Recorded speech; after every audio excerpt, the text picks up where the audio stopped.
The village of Oakhaven was small and silent, a place where time seemed to stand still. Nestled deep in a valley, it was a place of secrets, shrouded in mist and mystery. At the edge of the village stood an old house, its walls weathered by time and neglect. It had been empty for years, its once vibrant garden now overgrown with weeds. No one dared to go near it, not even the bravest of souls. Locals said it was haunted, a place where spirits roamed freely. The house loomed over the village like a watchful eye, its presence inescapable. Its windows were dark, like the vacant sockets of a skull, staring out into the void. The iron gate creaked in the wind, a mournful sound that sent shivers down your spine, echoing through the night. Children were warned to stay away lest they be taken by the spirits that resided within, their laughter turning to screams. The villagers whispered tales of the house, stories passed down through generations, each more chilling than the last.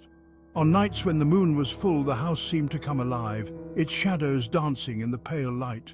Some claimed to see flickering lights in the windows as if the spirits were holding a vigil.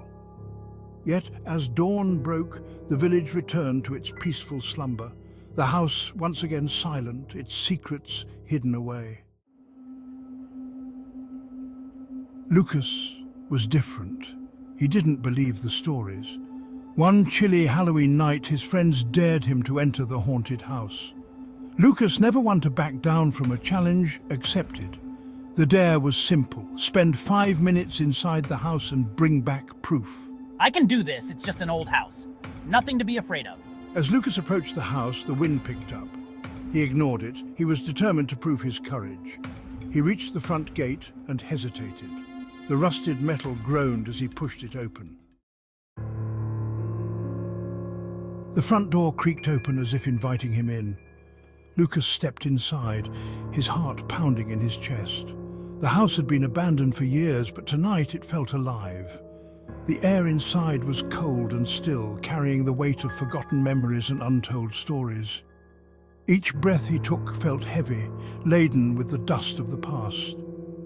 The only light came from the sliver of moon shining through the grimy windows, casting long, eerie shadows that seemed to move on their own.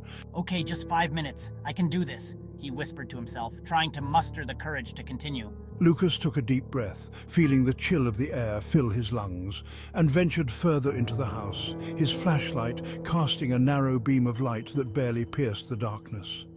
The floorboards groaned under his weight, their cries echoing through the empty halls, as if the house itself was warning him to leave. Shadows danced on the walls, twisting and turning like living things, creating shapes that played tricks on his mind. He felt a presence, something unseen, watching him.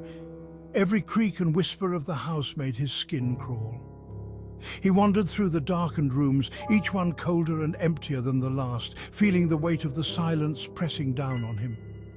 The house was a labyrinth of shadows and silence, and Lucas was determined to uncover its secrets. He reached the top of the stairs and paused. A faint light flickered under a door at the end of the hallway. His heart pounded in his chest. He slowly approached the door and pushed it open. The attic was small and dusty. A single window cast an eerie glow on the cobwebs and forgotten furniture. A woman in a white dress stood by the window. Her back was to me, her long, dark hair cascading down her back. She seemed to shimmer in the moonlight, as if she were made of mist. Please, help me. The woman's image flickered and then she was gone. Lucas stood there for a moment, his heart pounding. He looked around the attic, his eyes falling upon an old wooden chest tucked away in a corner. He approached the chest and slowly lifted the lid. Inside, he found a pile of letters, yellowed with age. Lucas closed the chest, his mind racing. The weight of the secrets he had uncovered was almost too much to bear. Eliza's story, her sadness, her unspoken pain, it all felt so real, as if her spirit was still lingering, seeking justice. He couldn't just ignore what he had learned. The truth was too important. He had to do something. He left the house, the letters clutched tightly in his hand, the weight of the letters heavy in his hands. Each step he took felt like a step towards justice. He knew what he had to do. He had to share Eliza's story with the world. I have to tell everyone about Eliza, about her life, her love, about her tragic love story that ended in such sorrow, and the conspiracy surrounding her death. People need to know the truth.